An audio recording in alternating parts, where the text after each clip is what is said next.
우리 다 함께 우리 마음과 정성과 뜻을 모아 묵상으로 기도하며 수요 예배로 하나님 앞에 나아가겠습니다.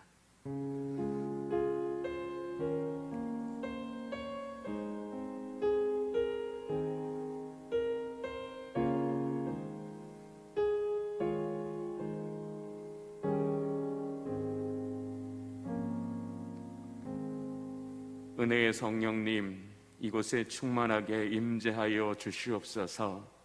영과 진리로 드리는 예배를 기뻐받아 주시옵소서.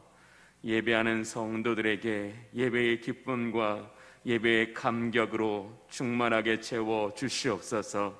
예배하는 성도들에게 말씀의 위로와 말씀의 도움을 힘입는 시간이 되게 하여 주시옵소서. 예배 가운데서 우리의 영혼을 돌보시고 우리의 영혼을 만지시며 우리의 영혼을 세우시는 그 하나님의 은혜로 말미암아 우리에게 허락하시는 말씀 앞에 응답하게 하여 주시고 결단하는 은혜의 시간이 되게 하여 주시옵소서.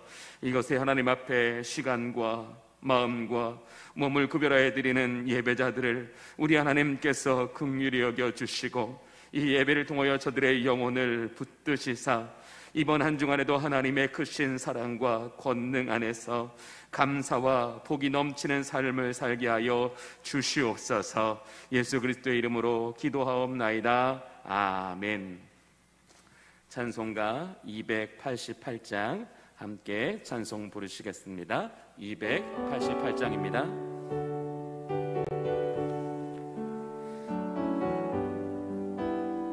우리 기쁜 마음으로 함께 찬송합니다. 예수를 나의 구주 삼고 성령과 피로써 거듭나니 이 세상에서 내 영혼이 하늘의 영광 누리도다. 이것이 나의 간증이요 이것이 나의 찬송일세. 나 사는 동안 끊임없이 구주를 찬송하리로다. 온전히 주께 맡긴 내 영 사랑의 음성을 듣는 중에 천사들 왕래 아는 것과 하늘의 영광 보리로다. 이것이 나의 간증이요 이것이 나의 찬송일세. 나 사는 동안 끊임없이 구주를 찬송하리로다. 주 안에 기쁨 누림으로 마음의 풍랑이 잔잔하니 세상과 나는 간 곳 없고 구속한 주만 보이도다. 이것이 나의 간증이요 이것이 나의 찬송일세. 나 사는 동안 끊임없이 구주를 찬송. 이것이 나의 간증이요 이것이 나의 간증이요 이것이 나의 찬송일세.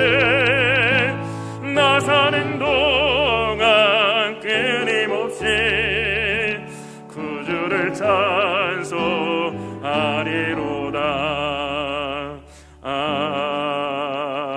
아멘. 292장 함께 또 찬송 부르겠습니다. 292장입니다.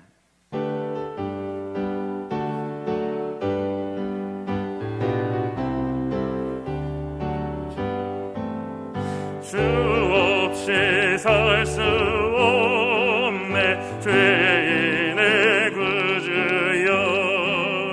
그 귀한 몸의 피로 날 구속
주밖에 나의 마음, 주밖에 나의 마음 네 알아주리요.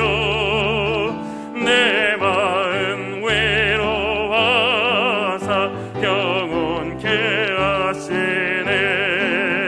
주 없이 살 수 없네. 세월이 흐르고 이 깊은 고독 속에 내 생명 끝나도 사나운 풍랑일 때 날 지켜주시니 내 곁에 계신 주님 내 힘이 됩니다. 아멘. 예배를 위해서 우리 박순옥 권사님 기도 인도해 주시겠습니다.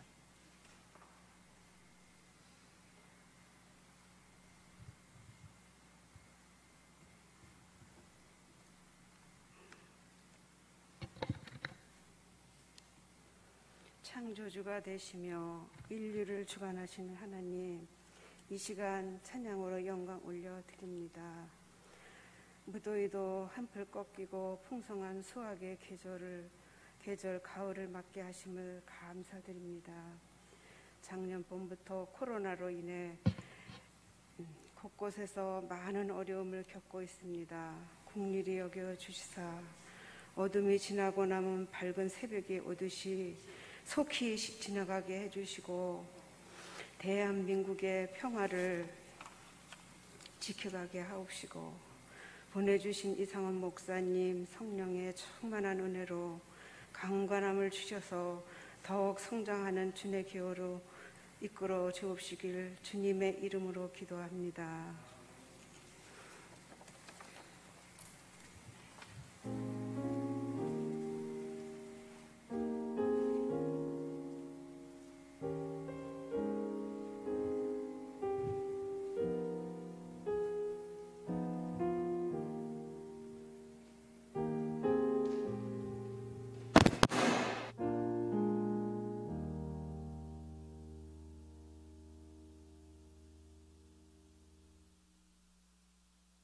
오늘 우리에게 주시는 하나님의 말씀은 시편 75편 1절부터 10절까지의 말씀입니다.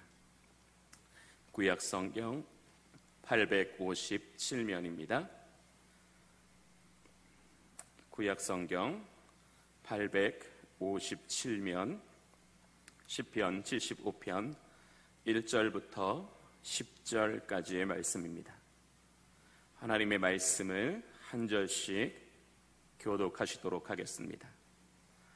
하나님이여, 우리가 주께 감사하고 감사함은 주의 이름이 가까움이라 사람들이 주의 기이한 일들을 전파하나이다.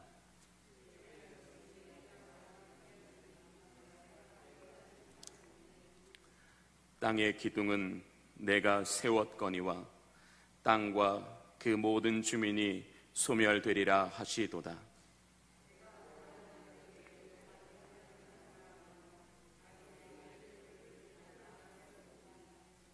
너희 뿔을 높이 들지 말며 교만한 목으로 말하지 말지어다.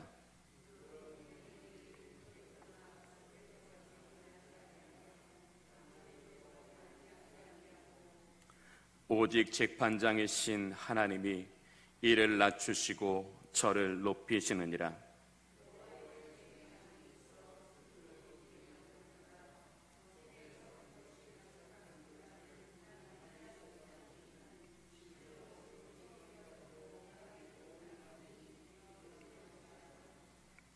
나는 야곱의 하나님을 영원히 선포하며 찬양하며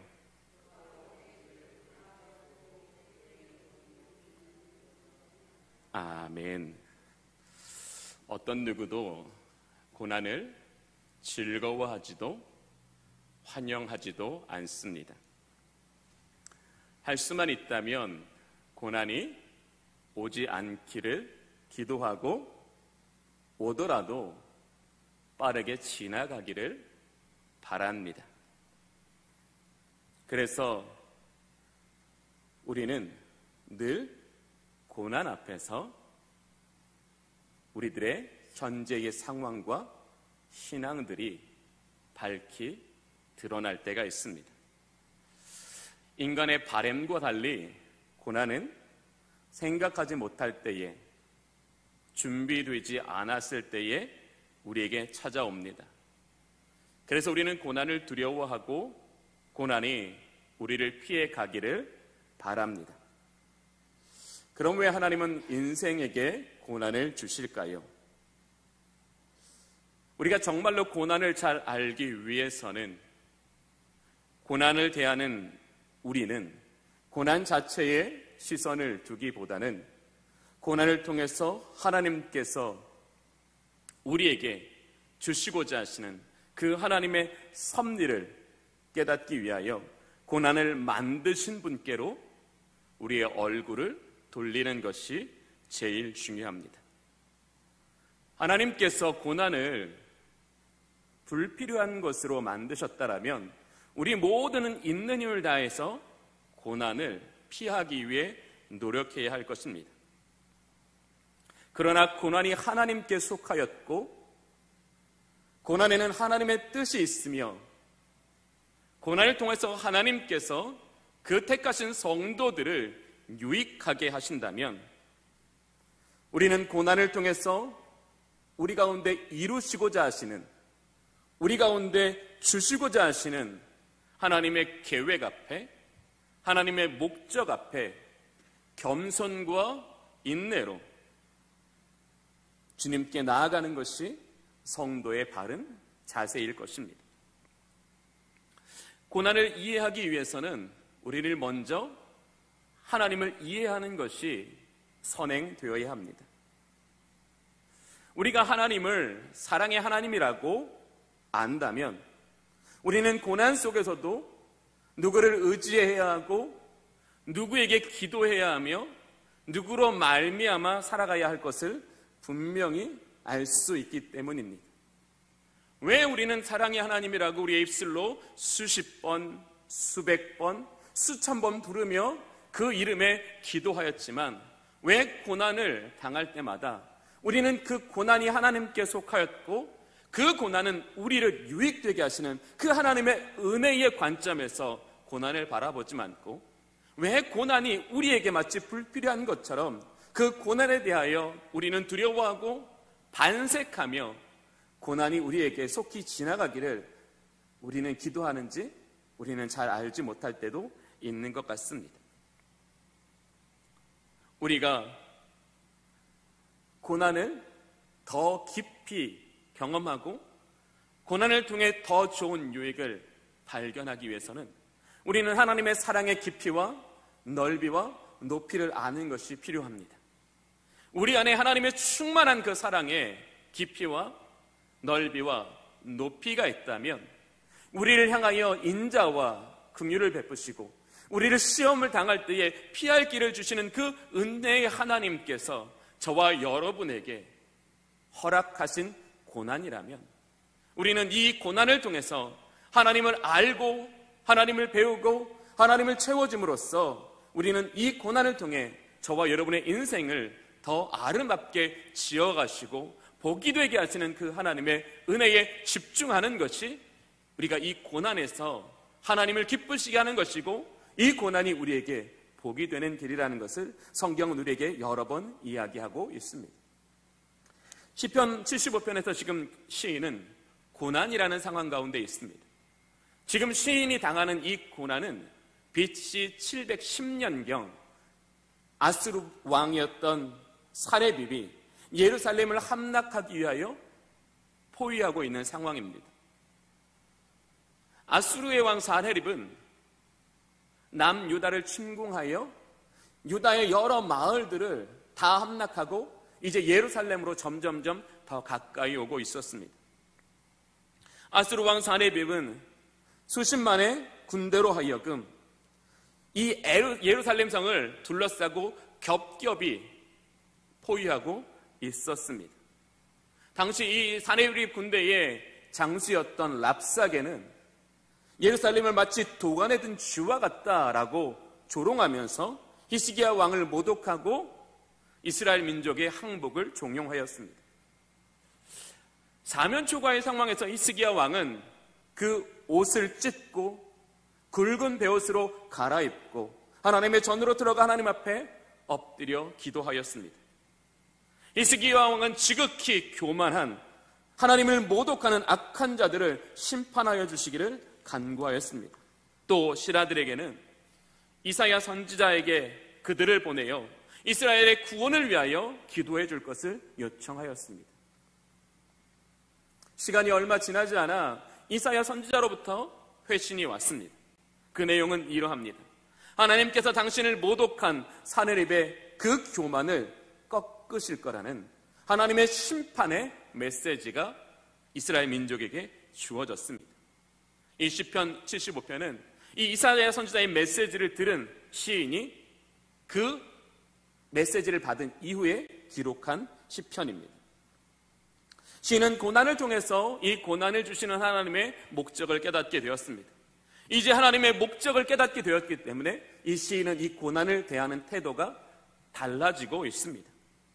오늘 시인은 저와 여러분에게 우리에게 주시는 고난이 복이 되기 위해서는 어떠한 신앙의 자세를 가져야 하느냐라는 것을 우리에게 이야기하고 있는 것입니다.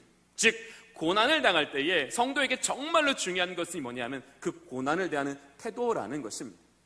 우리가 인생을 살다 보면 여러 사람이 고난을 당하는데요, 어떤 사람에게 당한 고난은 그 사람의 인생을 송두리째 망가뜨리는 고난이 될 때도 있고, 어떤 사람에게는 그 고난을 통하여 그가 오히려 더 번성하고 오히려 더 형통케 되어지는 고난도 있습니다. 우리는 이렇게 생각합니다. 고난이 많은 것을 불행한 것으로 생각하고 고난이 적은 것을 좀 더 행복한 것으로 여깁니다. 그러나 이것은 성경이 말씀하시는 바가 전혀 아닙니다. 우리가 창세기부터 쭉 읽어가시다 보면 하나님이 사랑하시는 사람들에게 고난이 없었다라고는 한순간도 그것을 우리는 찾아볼 수 없습니다.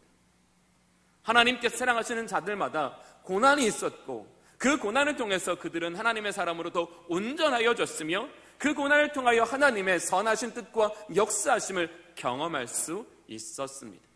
그런데 그들이 공통적인 무엇입니까? 그 고난 가운데 믿음으로 주의 얼굴을 구했다라는 것입니다. 인내로 주님의 때를 바라보았다라는 것입니다. 흔들리지 않는 믿음을 가지고 진리의 말씀에 순종하여 오직 여호와의 길을 따랐기 때문에 그들은 고난이 유익이 되는 복된 인생이 될 수 있었습니다. 첫 번째로 고난이 우리에게 유익이 되기 위해서는 고난 앞에서 하나님께 소망을 두어야 한다라고 말씀하십니다. 왜 인간이 고난을 두려워합니까? 고난을 이길 힘이 없기 때문입니다. 만약 저와 여러분에게 고난을 능히 이길 힘이 있다면 우리는 고난을 두려워하지 않을 것입니다.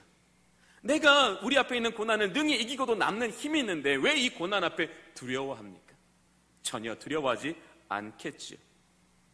고난을 이길 힘이 없기에 인간은 고난을 당할 때에 자신의 고난에 도움이 될 만한 것을 찾고 구합니다.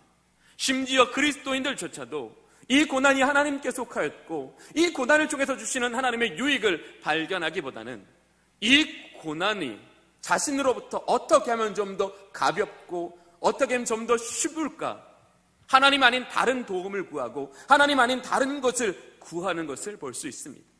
심지어 믿는 사람 중에도 자신이 당하는 이 고난에 도움이 될까 하여 미신을 믿는 사람도 있습니다. 우리는 고난을 이길 힘이 없습니다. 그러나 성경은 우리에게 이렇게 말씀하십니다. 고난 가운데 하나님이 우리와 함께 하신다고요. 우리의 고난에 하나님께서는 우리를 지키시고 우리를 보호하신다라고 말씀하십니다. 고난을 통하여 우리를 연단하시고 우리를 정금과 같게 하신다고 말씀하십니다. 이것은 신실하신 하나님의 약속입니다. 그리고 이 신실하신 하나님의 약속은 그 택하신 종들의 삶을 통하여 증거되었고 확인되었습니다. 하나님 우리에게 얼마나 더 많은 것으로 확인시켜 주시고 더 얼마나 많은 사람들로 증언해 주셔야지만 우리는 이 고난 앞에서 하나님을 신뢰할 수 있을까요? 그 고난을 통해서 우리에게 이루시고자 하시는 그 하나님의 은혜에 매여 살아갈 수 있을까요? 많은 사람들이 믿음이 있으면서도 고난 앞에서 믿음이 흔들리고 하나님의 길이 아닌 세상의 길로 가고 있기 때문에 하나님께서 주시는 고난 앞에 그들의 삶이 더 성숙하고 열매 맺는 인생이 되지 못하는 것입니다. 그래서 오늘 시인은 우리에게 이야기하고 있는 겁니다. 우리가 고난당할 때 소망을 하나님께 두십시오. 우리가 하나님께 소망을 두면 하나님은 우리에게 지혜가 되시고 하나님 우리에게 능력이 되시고 하나님 우리의 길이 되어주신다라고 말씀하시는 것입니다.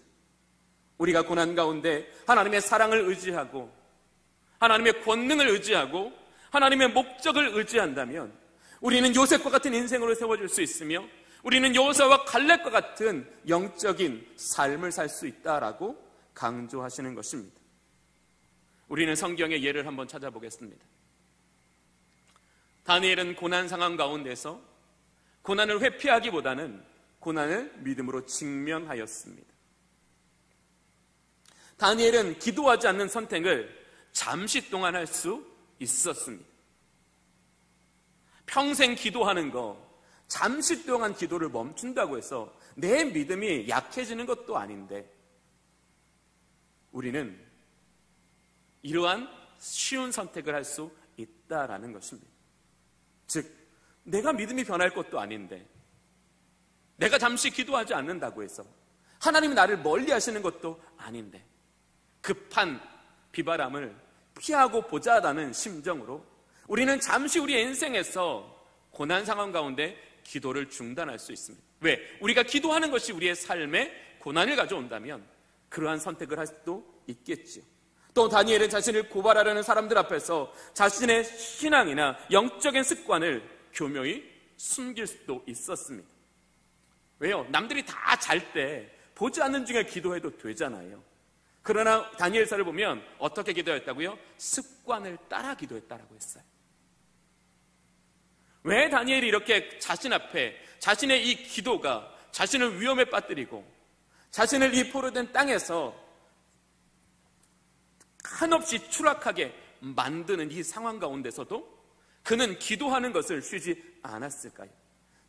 이 다니엘의 심령에 이 고난은 하나님으로부터 해결된다. 하나님께서 내 고난에 개입하시고 내 고난에 역사하여 주실 때 내 고난은 변하여 하나님의 은혜의 날이 되고 하나님의 영광의 날이 된다라는 것을 신뢰하였기 때문입니다. 우리는 그렇게 다니엘이 고난을 믿음으로 직면하였을 때 얻게 된 결과를 이미 알고 있습니다. 하나님은 사자굴에 있는 다니엘을 지키시기 위해서 사자의 입을 봉하셨습니다. 다니엘이 그 개인의 힘으로는 도저히 이룰 수도 없고 도저히 경험할 수도 없는 그 놀라우신 하나님의 은총과 하나님의 그 신비와 하나님의 섭리를 믿음으로 산 다니엘에게 하나님은 보여주셨던 것입니다. 이것이 우리가 왜 고난 가운데 하나님께 소망을 두어야 하는 일입니다. 다니엘처럼 고난이 내게 속한 것이 아니라 하나님께 속한 것이고 나의 힘으로 해결되는 것이 아니라 하나님의 능력을 통하여 내가 이 고난을 통해 내게 주시고자 하는 하나님의 은혜에 참여하는 자 되고 하나님의 뜻을 향하여 나아가는 자 될 때에 하나님은 고난을 통해서 우리에게 믿음을 주시는 것은 물론 하나님의 놀라우신 은혜와 권능을 경험하게 하심으로써 우리가 이 고난 이후의 삶도 믿음 안에 든든히 세워져 하나님께서 기뻐하시는 영적인 인생으로 살아갈 수 있게 하신다라는 것을 신뢰하였기 때문입니다. 사랑하는 교우 여러분, 이 시대에 얼마나 많은 사람들이 고난 앞에 좀 더 쉬운 선택을 하고 있는지 모르겠습니다. 여러분은 어떠하십니까? 여러분은 고난 앞에 하나님이 기뻐하시는 선택을 하고 있습니까? 아니면 고난 앞에서 좀 더 쉬운 선택을 하고 계십니까? 이 시대의 많은 사람들이 중요한 일로, 바쁜 일로 신앙생활을 스스로 조절하고 있는 모습들을 많이 봅니다. 여러분도 이미 느끼실 겁니다. 불과 10년 전만 해도 교회는 정말로 사람들로 인해서 정말로 여러 모임이 있었고 그 여러 모임을 통해서 영적으로도 인간적으로도 교제하고 연합하고 하나 되어 주님의 일을 힘썼던 것들이 바로 우리 교회입니다. 그러나 요즘 우리 교회를 보면 어떤 일을 함께 하자고 하면 대부분의 사람들은 바쁘다고 얘기합니다. 개인적인 일이 많다라고 이야기합니다. 이렇게 생각해 볼까요? 하나님 우리 바쁜 거 모르실까요? 하나님이 우리 중요한 일 모르실까요? 우리가 바쁘고 중요한 상황 속에서도 우리의 영적인 흐름이 깨어지지 않고 주신 사명을 더 감당할 수 있게 해달라고 하나님께 지혜를 구하고 하나님께 힘을 구하고 하나님께 도움을 구한다면 그것을 더 하나님이 기뻐하지 않으실까요? 바로 그 사람의 기도에 하나님께서 더 힘써 개입하시고 역사하지 않으실까요? 우리가 성경을 통해서 경험한 하나님은 그러한 하나님이십니다. 우리가 하나님을 향한 그 사랑에서 떠나지 않고 하나님이 기뻐하시는 그 뜻을 행하기 위하여 우리가 잠을 줄이고 나의 유익을 줄여가며 하나님께 기도하며 하나님께 나아갈 때에 하나님은 우리에게 더 큰 은혜를 베풀어 주십니다. 똑같은 한 시간의 기도이지만 내 마음이 온전히 주님을 향하고 주의 은혜 앞에 사로잡히기를 간구하며 주님께 나아갈 때에 우리는 똑같은 기도의 시간에 서로 다른 은혜가 우리에게 주어지는 것을 우리의 인생 가운데 얼마나 많이 경험하셨습니까? 그렇다면 고난의 때에는 어떻겠습니까? 내가 고난을 피하기 위해 기도하는 것이 아니라 고난 앞에 하나님의 은혜가 내 안에 충만하고 고난을 통하여 이루시고자 하시는 하나님의 뜻이 내 안에 이루어지기 위해 하나님 내가 인내로서 주님을 붙잡게 해주십시오. 믿음으로 주님을 떠나지 않게 하여 주시옵소서. 고난 앞에서 하나님 내가 무너지지 않도록 하나님의 성령께서 내 영혼을 책임져 주시옵소서. 이렇게 기도하면 하나님이 우리를 더 잘 돕지 않으시겠냐는 말입니다. 우리가 이제껏 성경에서 배워왔던 그 하나님은 그러한 하나님이 아니십니까? 마음이 상한 자를 가까이 하시며 중심으로 통회하는 자들을 기뻐 받으시는 하나님이 아니십니까? 우리는 그 하나님을 아바 아버지라고 부르고 있는데 왜 우리가 그 아바 아버지라고 부르는 그 하나님께서 우리 고난 가운데 더 깊이 들어오시고 우리 고난 가운데 더 크게 역사하시도록 왜 우리는 고난 가운데 하나님께 소망을 두지 않는 삶을 사냐라는 것입니다. 종교개혁자 루터는 바쁘고 중요할수록 더 많이 기도해야 할 것을 강조하였습니다.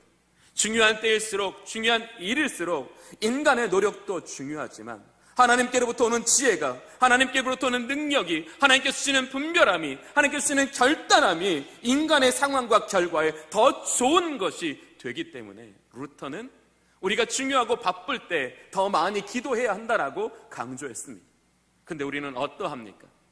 중요하고 바쁜 일들에 내가 내 신앙을 조절합니다. 하나님 앞에 더 간구하고 하나님께 더 매달리고 하나님께 더 집중하는 대신 다른 선택을 하고 있기 때문에 우리는 고난 상황에서도 똑같이 고난의 목적을 향하여 우리의 마음과 우리의 시선을 두지 않고 고난, 더 쉬운 고난, 좀 더 빠른 고난, 우리의 마음을 둔다라는 것입니다. 우리 다 함께 시편 42편을 한번 찾아보겠습니다. 한번 찾고 하겠습니다. 시편 42편입니다.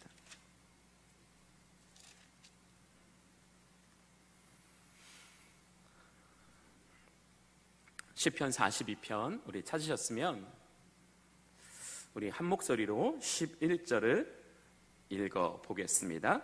시편 42편 11절입니다. 시작. 내 영혼아 내가 어찌하여 낙심하며 어찌하여 내 속에서 불안해하는가. 너는 하나님께 소망을 두라. 나는 그가 나타나 도우심으로 말미암아 내 하나님을 여전히 찬송하리로다. 아멘. 지금 다윗이 누구에게 이야기하고 있어요? 누구에게 선포하고 있어요? 자신 속에 있는 불안에게, 자신 속에 있는 낙심에게 선언하고 있는 거예요. 하나님께 소망을 두라고. 근심하는 자신에게 하나님께 소망을 두라고. 하나님께 소망을 두면 그가 나타나 도우심으로 말미암아 내 하나님을, 그 다음에 가장 중요한 단어가 나와요. 여전히. 여전히라는 말이 무슨 말일까요? 이전에도 하나님이 우리를 도우셨다라는 거예요. 이전에도 하나님이 우리를 붙드셨다라는 거예요. 이전에도 하나님을 우리를 책임지셨다라는 거예요.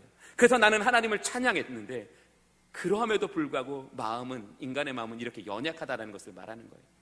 이렇게 우리의 마음이 무너질 때, 우리의 마음이 연약할 때 우리가 해야 되는 최선은 하나님께 소망을 두라는 거죠. 그분께 소망을 둠으로 그분이 이전에 우리에게 행하셨던 일들을 기억하고 그분 앞에 찬양의 삶을 살아가게 할 때 하나님은 우리를 어떻게 하신다고요? 여전히 도와주신다라고요. 근데 이것을 어디에도 말하고 있어요? 5절에도 말하고 있어요. 2번이나 반복하고 있어요. 왜요? 다윗은 얼마나 많은 인생의 즐거워, 인생의 굴곡이 많았던 사람입니까? 다윗의 증언은 그 어떤 사람의 증언보다 생생하고 확실한 것 같습니다. 다윗은 어떤 한 특정한 순간에만 고난을 받은 것이 아니고요, 왕이 된 이후에도, 통일 왕국을 이룬 그 이후에도 다윗은 거의 죽음 앞에 이르는 그 순간까지 고난이 반복되었습니다. 다윗을 통해서 우리는 무엇을 증명할 수 있습니까? 고난이 많다고 해서 우리의 인생이 깨어지는 것이 아니라는 거죠. 고난이 많다고 해서 우리의 인생이 그렇게 불행해지지 않는다라는 겁니다. 오히려 고난이 많았지만 그 고난을 통해서 하나님 앞에 연약한 자신을 발견하고 믿음 없는 자신을 하나님께 올려드림으로써 우리는 더 하나님 앞에 복된 인생이 되고 더 하나님으로 말미암아 은혜로 충만한 인생이 될 수 있다라는 것을 다윗은 이야기하고 있는 것입니다. 이제 다윗이 하나님을 의지했더니 하나님께서 어떤 은혜를 주셨는지를 우리 계속 보겠습니다. 우리 42장 계속 펴십시오. 우리 40장 보겠습니다. 한 장만 넘기시면 40장 보겠습니다. 40장 2절입니다. 우리 40장 2절을 찾으셨으면 우리 함께 읽어보겠습니다. 시작.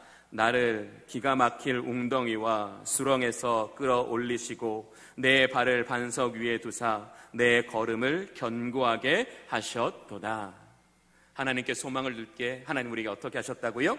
기가 막힐 웅덩이와, 그냥 웅덩이가 아니라 어떤 웅덩이에요? 기가 막힌, 정말 마음이 너무너무나 상하고 어떠한 소망을 두기에도 힘들어버리는 그 기가 막힌 웅덩이에서와 또 어디서요? 수렁에서. 수렁은 뭐죠? 점점 빠져드는 거예요. 내가 힘을 쓰면 쓸수록 점점 깊이 빠져드는 그 위험한 상황 가운데서 하나님 우리를 끌어올리시기만 했을 뿐만 아니라 우리의 발을 어디에 두셨다고요? 반석, 진리 위에 세워주사 우리의 걸음이 견고하게 하셨다라는 거예요. 사람은 당황하거나 놀라면 진리를 행하지 않습니다. 당황하고 놀란 마음으로 정말 그냥 순간의 어떤 감정에 대처하는 경우가 더 많지요. 그러나 하나님은 다윗이 순간의 감정에 이끌려 살아가지 않게 하시고 그로 하여금 진리를 생각나게 하심으로 그의 발을 진리 위에 세워주셔서 그를 승리의 길로 인도하셨다라고 말씀하고 있는데 얼마나 놀라우신 하나님의 은혜입니까? 이제 40장 3절을 또 한번 읽어보겠습니다. 40장 3절입니다. 시작. 새 노래 곧 우리 하나님께 올릴 찬송을 내 입에 두셨으니 많은 사람이 보고 두려워하여 여호와를 의지하리로다. 아멘. 우리에게 무엇을 주셨다고요? 찬송을 우리의 입에 두셨다. 그 말은 무슨 말일까요? 내가 하나님께 소망을 두었더니 하나님께서 내게 놀라운 일들을, 놀라운 은혜들을 베풀어 주셨다라는 거예요. 우리가 그 입술로 찬송할 수밖에 없는 그 놀라운 주의 간섭과 주의 은총을 우리에게 부어주셨다. 어디서요? 고난 가운데서. 우리 이제 4절을 한번 더 읽어볼까요? 40장 4절입니다. 시작. 여호와를 의지하고 교만한 자와 거짓에 치우치는 자를 돌아보지 아니하는 자는 복이 있도다. 자, 교만한 자가 뭘까요? 고난 앞에서 자기 힘을 의지하는 사람이에요. 자기 힘으로 이 고난을 극복해내려는 사람을 교만한 자라고 했어요. 즉 시인은 어떻게 해요? 하나님을 의지함으로써 자기의 힘을 의지하지 않았다라는 거예요. 다 거짓에 치우치는 자를 돌아보지 않고. 거짓에 치우치는 자가 누구예요? 세상의 방법으로 이 고난을 조금 더 쉽게 해결하기 위해서, 이 고난을 조금 더 편하게 해결하기 위해서 불의와 다양한 여러 가지 하나님이 기뻐하지 않으시는 그 방법들로 사는 사람, 그들의 삶을 돌아보지 않았다라는 거예요. 그들의 삶을 부러워하지도, 그들의 삶을 돌아보지도 않고 오직 나의 구원이 하나님께만 있음을 인정하고 그 하나님만 바라보았다니 하나님께서 어떻게 하셨다고요? 복을 주셨다라고 말씀하고 있어요. 자, 이제 마지막으로 5절을 보겠습니다. 우리 5절의 말씀을 또 함께 큰 소리로 읽겠습니다. 시작. 여호와여 나의 하나님이여 주께서 행하신 기적이 많고 우리를 향하신 주의 생각도 많아 누구도 주와 견줄 수가 없나이다. 내가 널리 알려 말하고자 하나 너무 많아 그 수를 셀 수도 없나이다. 우리 중반절을 볼게요. 우리를 향하신 주의 생각도 많아. 하나님이 우리를 향하신 그 생각이 많다라는 건 무슨 말일까요? 저와 여러분이 고난당하는 그 우리의 삶에 우리 하나님께서 그 마음이 뜨거우시다라는 거예요. 우리를 향한 하나님의 마음이 뜨거우시기 때문에 우리를 어떻게 구원할까? 우리를 어떻게 도울까? 우리가 어떻게 찾아올까? 우리 주님께서 생각이 많으시다라는 거예요. 사랑하는 교우 여러분, 하나님은 저와 여러분을 향하여 생각이 많으신 분이십니다.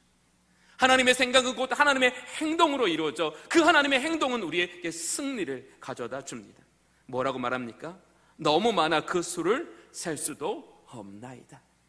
우리가 고난 가운데 하나님께 소망을 두면 우리에게 베푸시는 그 은혜가 너무 많아서 그 은혜의 수를 셀 수도 없게 된다라고 다윗은 고백하고 있는 것입니다. 고린도전서 1장 25절에 이렇게 말합니다. 하나님의 어리석음이 사람보다 지혜롭고 하나님의 약하심이 사람보다 강하시다. 무슨 말일까요? 하나님이 우리의 고난에 참여하시고 우리의 고난을 이끌어 가시고 우리의 고난 가운데 역사하실 때 우리는 최고의 승리, 최고의 영광을 얻게 된다는 것을 말하는 거예요. 그래서 우리는 고난의 때에 하나님께 소망을 두고 우리를 여전히 도우시는 그 하나님의 은혜로 말미암아 살아가는 것이 우리의 고난이 복이 되는 것이다 라는 것을 오늘 시인은 우리에게 이야기하고 있는 것입니다. 사랑하는 교우 여러분, 고난 가운데 있는 우리를 향하여 하나님의 생각은 많으십니다. 우리를 향하여 그 마음이 뜨거우십니다. 그래서 우리는 고난 가운데 하나님께 소망을 두기를 원합니다.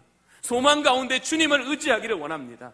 그래서 하나님께서 그 주시는 그 셀 수 없는 그 많은 은혜가 오히려 평상시에는 하나님 나를 돌보시나? 하나님 나를 붙드시나? 이런 확신이 들지 않았던 우리에게 오히려 고난을 통해 하나님의 살아계심과 하나님의 구원하심과 하나님의 역사하심의 그 생생한 경험들이 우리를 더 온전히 세워나가는 우리 모든 주님의 성도님들이 되실 수 있기를 바랍니다. 두 번째, 하나님께 감사하고 하나님께 찬양해야 한다라고 말씀하십니다. 우리 본문 1절을 보겠습니다. 75편이지요. 책갈피를 해놓으셨으면 좀 더 좋았을 거라 생각이 됩니다. 우리 75편 1절을 보겠습니다. 하나님이여 우리가 주께 감사하고 감사함은 주의 이름이 가까움이라 사람들이 주의 귀한 일들을 전파하리이다. 지금 이 시인은 하나님 앞에 어떻게 해요? 감사하고 있다고 말해요. 진정한 감사를 주님께 올려드리는 것을 지금 반복적으로 이야기하고 있는 거예요. 근데 왜 진정한 감사를 드리고 있어요? 주의 이름이 가까우다. 성경에서 말씀하시는 주의 이름은 주님의 성품이나 주님의 능력을, 그다음에 주님의 본질을 가리킬 때 사용합니다. 즉 주의 이름이 가까움이라는 것은 주의 능력으로 말미암아 원수들을 심판하시는 날이 가깝다라는 것을 이야기하고 있는 것입니다. 즉 심판의 날은 원수들에게는 어떠한 날일까요? 영원한 사망의 날입니다. 그러나 택하신 백성인 이스라엘에게 심판의 날은 어떤 날일까요? 그 수치를 벗어버리는 날입니다. 정결케 되는 날입니다. 새롭게 되는 날입니다. 높이 들려지는 날입니다. 75편 10편을 하반절을 보십시오. 의인의 뿔은 높이 들리로다. 우리의 재판장이 되시는 하나님께서 그 심판의 날에 악인들은 반드시 멸하시지만 의인들의 뿔은 높이신다라고 말씀하고 있습니다. 이 은혜의 날이 가까이 있다라는 것을 시는 지금 온전히 신뢰하고 있는 겁니다. 즉 주님의 날이 자기에게 멀리 있는 것이 아니라 주님의 날은 가까이 있어서 그 주님의 날에 하나님께서 나를 높이 드실 것이 확실하기 때문에 이 시인은 고난 가운데서도 어떻게 했다고요? 감사하고 주님을 찬양하는 삶을 살아갈 수 있었던 것입니다. 하나님은 저와 여러분을 사랑하십니다. 아무도 아멘 안 하세요. 왜? 안 사랑하세요? 하나님은 저와 여러분을 사랑하십니다. 하나님은 저와 여러분을 향하여 쉬지 않으십니다. 하나님은 저와 여러분을 향하여 그 뜻을 온전히 이루십니다. 네, 이것으로 충분하지 않을까요? 하나님 우리를 사랑하시고 우리를 구원하시고자 하시는 하나님의 열심은 쉬지 않으시고 우리를 구원하시고자 하시는 하나님의 뜻이 온전히 성취된다면 그것보다 더 확실한 보장이 어디 있고 그것보다 더 확실한 약속이 어디에 있습니까? 이렇게 하나님은 완전하신 분이기 때문에 이 시인이 하나님의 사랑을 신뢰할 때 그 주님의 날이 가까이 있다라고 고백할 수 있는 거예요. 사실 지금 이 시인이 당하는 현재의 상황은 암담하고 어둡기가 이루 말할 수 없습니다. 그런데 참담한 이 상황 속에서 어떻게 시인은 지금 주님의 날이 가까이 왔다라고 고백할 수 있을까요? 그 속에 하나님의 사랑이 충만하여 그 영혼을 지키시고 계시기 때문에 그렇습니다.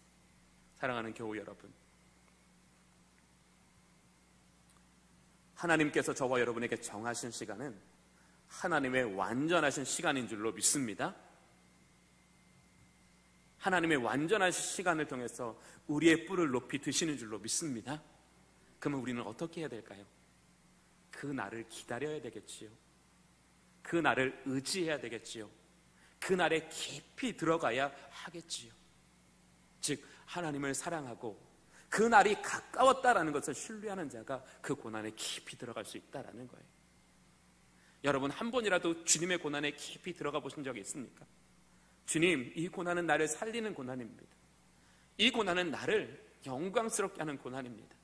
주님, 이 고난 가운데 주님이 나를 더 깊이 만지실 수 있도록, 주님이 나를 더 깊이 도우실 수 있도록 하나님, 내가 내 영혼을 주님께 온전히 내어 드립니다. 이런 믿음의 삶이 우리에게 한 번이라도 경험되어진다면 그 속에서 우리를 만나신 그 하나님의 사랑과 그 하나님의 신실하신 구원으로 인하여 우리는 또다시 우리 인생의 고난이 반복될까 할지라도 우리는 여전히 우리를 도우시는 하나님으로 말미암아 흔들리지 아니하고 오히려 우리의 구원의 하나님으로 말미암아 감사하는 인생이 될 수 있다라는 것을 이야기하고 있는 것입니다. 사랑하는 교우 여러분, 주님의 날이 가까이 있다라는 것을 믿는 사람은 또한 주님이 가까이 계시다는 것을 믿게 됩니다. 그렇죠? 주님의 날이 가까운데 주님이 우리에게 멀리 계신다는 것은 어불성설이잖아요. 주님의 날이 가까웠다는 것은 무슨 말이에요? 주님이 우리 옆에 계셔서 우리 가장 가까운 곳에 계셔서 주님의 날까지 우리를 인도하신다는 것이랑 같은 말인 거거든요.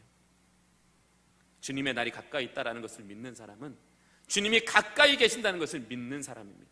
주님은 우리와 가까이 계셔서 우리의 부르짖음에 응답하시고 우리의 요청에 우리 주님은 응답하시는 하나님이시다라는 겁니다.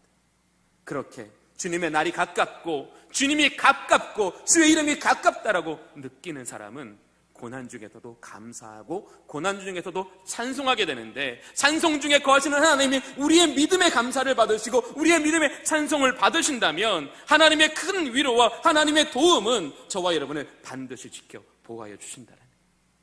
왜 우리가 고난 가운데 감사해야 된다고요? 왜 우리가 고난 가운데 주님을 찬송해야 한다고요? 우리를 사랑하시는 하나님이 여전히 우리를 도우시기 때문에, 우리를 위하여 오늘도 쉬지 않으시기 때문에 오늘도 우리를 향하여 온전케 하시고자 하시는 그 하나님의 뜻을 하나님은 반드시 이루실 거기 때문에 그렇습니다. 그래서 시인은 감사하고 감사할 수 있었던 거예요. 고난이 복이 되려면 어떻게 된다고요? 감사하고 감사하는 성도님들이 되실 수 있기를 원합니다. 그러기 위해서는 어떻게 된다고요? 주의 이름이 가까이 있고 주님의 날이 가까이 있고 주님이 가까이 계시는 것을 믿고 신뢰하십시오. 주님이 가까이 계신다는 것을 느끼는 사람은 고난 속으로 들어가게 됩니다. 그 고난 속에 들어가 더 크고 놀라우신 하나님의 은총을 만나게 됩니다. 그 하나님과의 그 영적이고 친밀한 교제를 통해서 하나님은 고난 이후에 우리의 삶을 더 아름답게 복이 되는 인생으로 되게 하신다라는 것입니다. 우리 또 마지막으로 우리는 주님의 공의로운 심판을 신뢰해야 한다라고 이야기하고 있습니다. 우리 본문 2절을 볼까요? 주의 말씀이 내가 정한 기약이 이르면 내가 바르게 심판하리니 정한 기약에 우리 주님께서 하시는 행동이 뭐라고요? 바르게 심판하신다라고요. 우리 7절을 볼까요? 오직 재판장이신 하나님이 이를 낮추시고 저를 높이시느니라. 이를이 누구예요? 하나님을 완악함으로 불순종하는 사람들, 하나님의 이름을 모독하는 사람들이겠지요. 그 다음에 저는 누굴까요? 고난 가운데 주님을 바라보고 하나님의 구원을 기뻐하며 그분께 온전히 소망을 두고 믿음에서 떠나지 않고 진리를 행하는 사람이겠지요. 바로 그 하나님은 우리를 높이신다고 말씀하세요. 마지막 10절 볼까요? 또 악인들의 불을 다 베고 의인의 뿔은 높이 들리로다 라고 말씀해요. 무슨 말일까요? 하나님의 공의로운 심판 앞에 악인들은 멸망하지만 의인들은 높임을 받는다라는 것을 이야기하고 있는 거예요. 인간이 고난 가운데 두려워하는 이유가 뭘까요? 고난이 자신을 최악의 상태로 이끌어갈까 봐 그렇습니다. 때론 사람들에게 고난은 그 사람의 인생을 굉장히 깊은 수렁으로 이끌어갈 때도 있지요. 그러나 고난이 반드시 자기에게 유익이 될 거라는 확실한 보장이 있으면 사람은 고난을 두려워하지 않습니다. 어떻게든 고난 속에서 자신을 지켜내려고 합니다. 저와 여러분에게는 고난 뒤에 뭐가 있어요? 확실한 보장이 있습니다. 그 확실한 하나님의 보장은 뭐예요? 정결케 하십니다.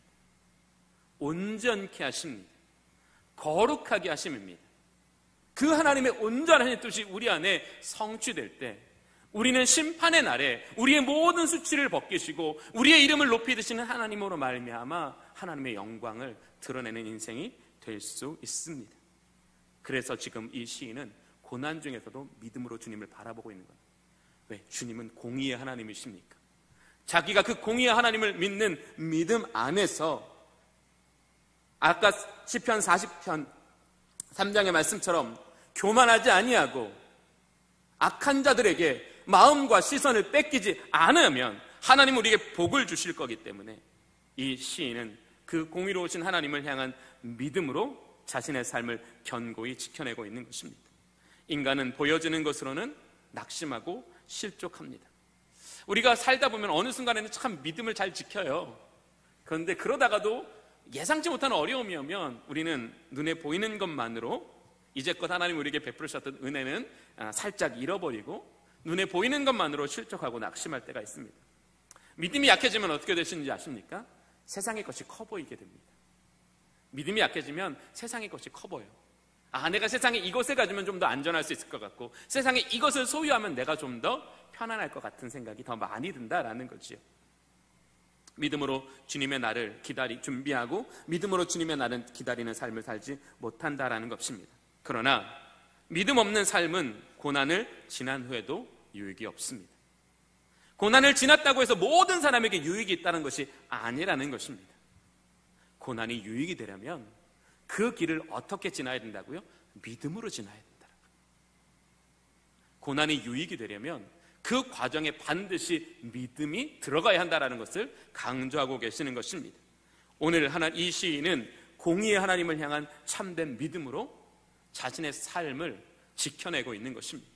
즉 악인의 형통을 부러워하지도 그들의 쉬운 방법에 마음을 빼앗기지도 않고 오직 믿음으로 주의 얼굴을 구하며 어떤 상황 속에서도 진리 안에 사는 삶을 선택했기 때문에 이 시인은 이 고난 가운데서도 늘 하나님으로 말미암아 감사의 삶을 살 수 있었던 것입니다.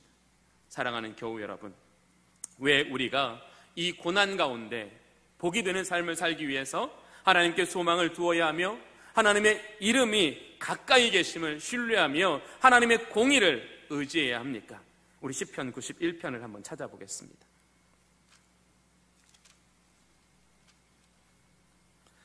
시편 91편을 참 찾아보겠습니다.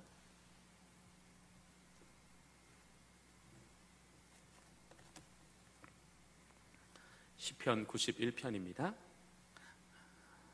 찾으셨으면 좀 눈으로 사인을 보내주세요. 이렇게 계시니까 찾았는지 잘 모르겠어요. 찾으셨어요? 네, 우리 시편 91편 1절과 2절을 좀 큰 소리로 읽어보겠습니다. 시작.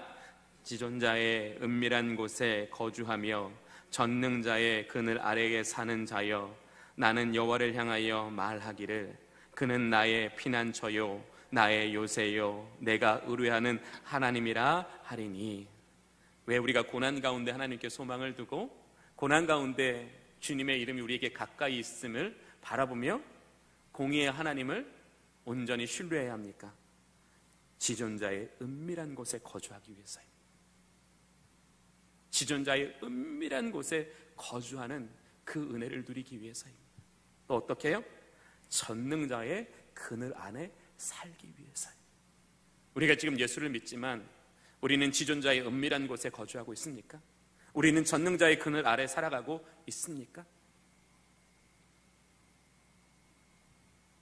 우리는 주어지는 평안 앞에 그저 감사할 뿐, 우리의 믿음을 도우시는 하나님께 관심을 두기보단 우리에게 복을 주시는 하나님께 더 관심을 두고 삽니다.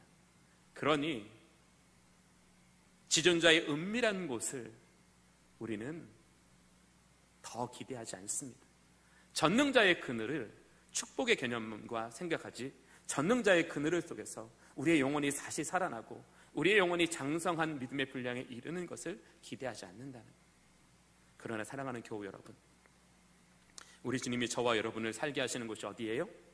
지존자의 은밀한 곳이에요. 은혜가 담비와 같이 내리는 곳이에요. 하나님의 사랑이 해같이 빛나는 곳이에요. 우리를 그곳에 거주하게 하시는 거예요. 또 우리를 어디에게 살린다고요? 전능자의 그늘 아래 살아가는 거예요.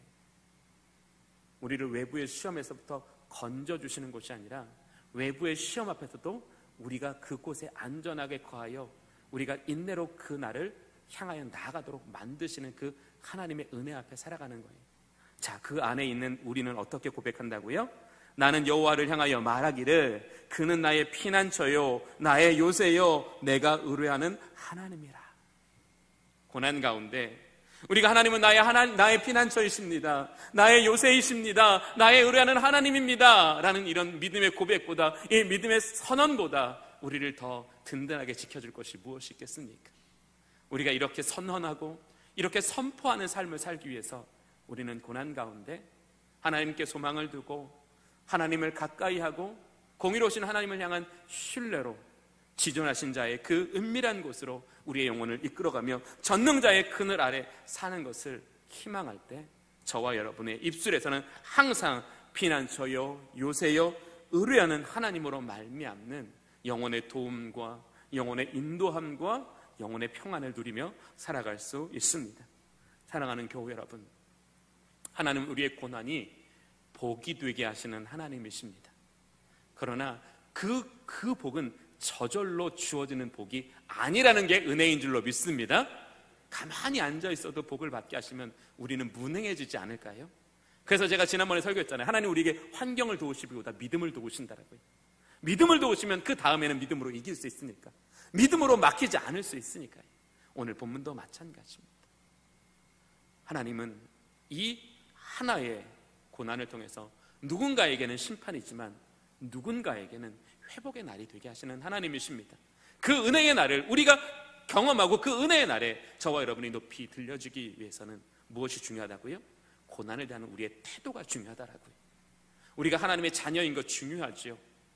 그러나 하나님의 자녀인 것만큼 중요한 게 뭐냐면 하나님의 자녀다운 태도를 가지고 고난을 대해야 한다라는 거예요. 하나님의 자녀다운 태도로 고난 앞에 우리가 하나님께 소망을 두고 하나님을 가까이 하고 공의로우신 하나님을 향한 믿음에서 떠나지 않으면 우리는 세상의 유혹을 따라가지 않고 진리를 따라 행하게 된다는 거죠. 그 진리를 따라 행하는 우리들을 더 안전하고 더 든든하게 보호하시기 위해서 하나님은 지존자의 그늘로, 전능자의 그늘로 우리의 삶을 이끌어 가시고 그 안에서 우리에게 풍성한 은혜를 경험하게 하심으로 저와 여러분의 고난이 복이 되게 하시는 은혜의 하나님이십니다. 오늘 이 시인은 그 영적인 비밀을 우리에게 알려주고 있는 거예요. 어떻게 하면 고난이 해결되냐, 어떻게 하면 고난이 복이 되냐, 어떻게 하면 고난에서 승리할 수 있느냐, 이걸 말하는 게 아니에요.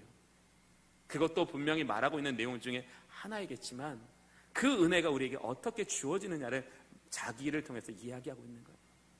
사랑하는 교우 여러분, 우리 앞에 놓인 고난을 피하기는 쉽지 않을 것 같습니다. 때로는 어떤 사람은 고난이 작을 수도 있겠지요. 또 어떤 사람은 고난이 더 많은 인생을 살 수도 있겠지요. 그러나 두려워하지 마십시오. 염려하지 마십시오. 하나님 우리의 아버지이신 줄로 믿습니다.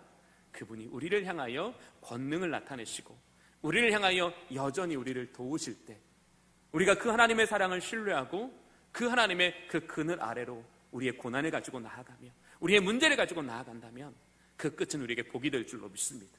그 끝은 우리에게 승리가 될 줄로 믿습니다. 우리 주님의 모든 성도들이 그 은혜 안으로 깊이 나아가는 저와 여러분들이 되실 수 있기를 바랍니다. 기도하겠습니다. 주오신 하나님, 감사합니다. 우리의 죄로 말미암아 당하는 고난까지라도 우리에게 복이 되게 하시기 위하여 우리로 하여금 하나님께 소망을 두게 하시고 우리 가까이 계신 주님을 의지하게 하시고 공의로우신 하나님을 신뢰하게 하시니 감사를 드립니다. 우리가 온전히 하나님을 의뢰함으로 말미암아 우리를 지존자의 은밀한 곳으로 전능자의 그늘 아래로 살게 하시는 그 하나님의 은혜를 우리가 깊이 경험하는 저희들의 인생이 되게 하여 주시옵소서. 고난 가운데 하나님은 우리의 피난처요, 하나님 우리의 요새이시요, 하나님은 우리가 의뢰하는 하나님이라는 선언과 선포를 통하여 세상을 향하여 믿음으로 주의 이름을 높이는 삶을 살아가는 우리 주님의 모든 성도들이 되게 하여 주시옵소서. 고난 이후에 우리가 진정한 복을 누리는 인생 되게 하여 주시옵소서. 예수 그리스도의 이름으로 기도하옵나이다. 아멘. 우리 찬송가 401장 또 함께 찬송 부르겠습니다. 401장입니다.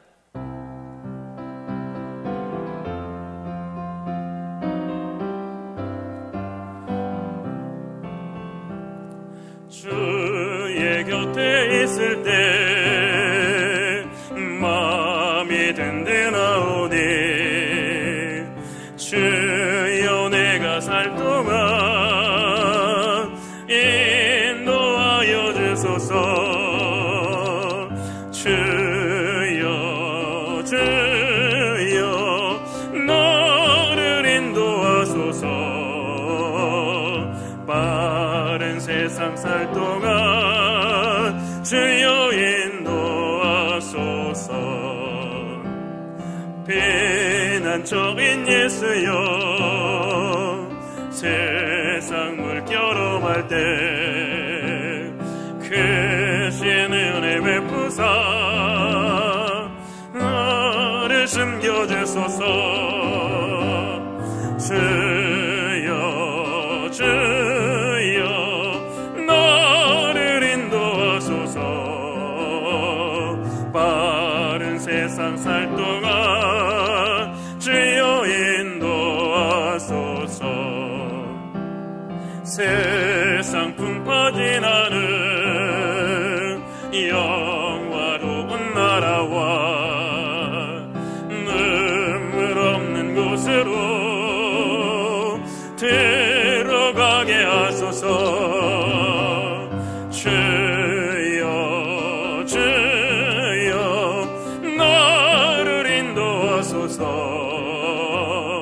빠른 세상 살 동안 주여 인도하소서.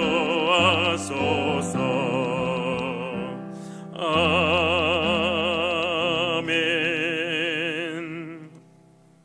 교회 소식 말씀드리겠습니다. 우리 코로나19 4단계에 따라 이 교회의 좌석수의 10% 이내로 저희가 대면 예배와 비대면 예배를 드리고 있습니다. 한 주씩 본당과 교육관을 번갈아 가면서 예배 드리는 수고를 해야 할지라도 우리가 서로가 하나님의 성전에서 예배의 은혜를 누리는 것을 돕는 마음으로 협력해 주시기를 간곡하게 부탁을 드립니다. 우리가 비록 교육관에서 예배를 한다 할지라도 우리가 또 성전에서 또 성전뜰에서 또 믿음의 한 지체된 교우들을 만나고 위로하고 격려하는 일은 이 어려운 시대를 함께 이겨나가는데 필수적인 요소인 것 같습니다. 사람을 만나러 오는 것이 아니라 그리스도 안에서 성도를 온전케 하는 일을 위하여 우리가 시간과 우리의 몸을 구별할 수 있는 저희들이 될 수 있기를 바라고요. 또 특별히 수요 예배와 또 새벽 예배도 저희가 이렇게 비대면과 비대면 예배를 병행하고 있습니다. 가급적 대면 예배에 참여해 주시기를 부탁을 드리겠습니다. 대면 예배에 오셔서 저희는 더 안전한 예배, 더 은혜로운 예배가 되기 위해서 매일매일 회의하면서 더 좋은 방향을 향하여 이끌어가려고 노력하고 있습니다. 그래서 여러분들도 꼭 함께 우리 주님의 교회가 이 시대 가운데서도 하나님의 은혜로 풍성한 교회, 하나님의 은혜의 역사가 끊이지 않는 교회가 될 수 있도록 서로 협력해 주시기를 바라고요. 또 우리 153 미라클 운동이 이번 주 마지막입니다. 우리 이번 주 토요일 날에는 그동안 함께 기도했던 분들을 위해서 또 전화도 한번 해주시고요. 또 자신을 또 이렇게 또 나타내시면서 함께 서로가 받으셨던 은혜들을 나누는 기쁨이 있었으면 좋겠습니다. 그리고 저희가 또 교육관에서도 예배를 드리다 보니까 예배위원들이 이렇게 또 본당과 교육관 이렇게 따로 세분화되어져 있습니다. 우리 본당 안내는 잘 진행되는데 우리 교육관 안내가 약간 더 이 안내를 더 충실하게 해주시기를 부탁을 드립니다. 우리 교육관 안내를 담당하시는 분들은 꼭 자기의 시간과 예배를 확인하시고 꼭 잘 안내에 참여해 주시기를 부탁을 드립니다. 우리 함께 기도하겠습니다.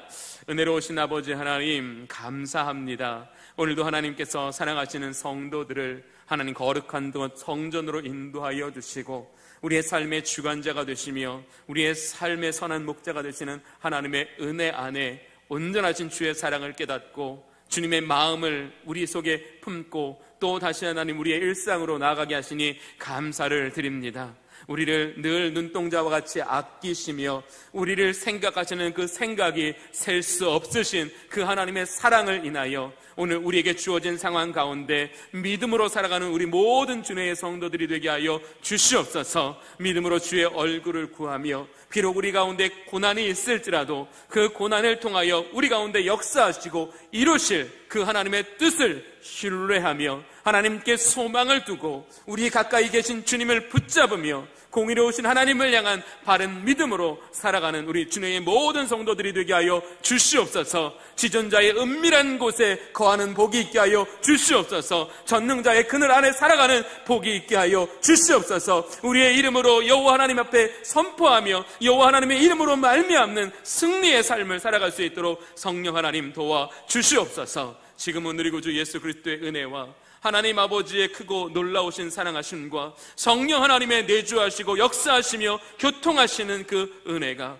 오늘의 예배를 통하여 우리에게 주시는 그 하나님의 은혜를 붙잡고 우리 하나님의 주시는 그 은혜의 길을 향하여 믿음으로 나아가 우리의 고난이 복이 되기를 소망하며 결단하고 돌아가는 우리 모든 주님의 성도들의 머리머리와 그 인생 가운데 그의 가정과 그의 자녀들과 그 행하는 모든 일들과 그의 모든 소망 가운데 우리 하나님께서부터 이제로부터 영원까지 항상 함께 계시옵기를 간절히 축원하옵나이다. 아멘.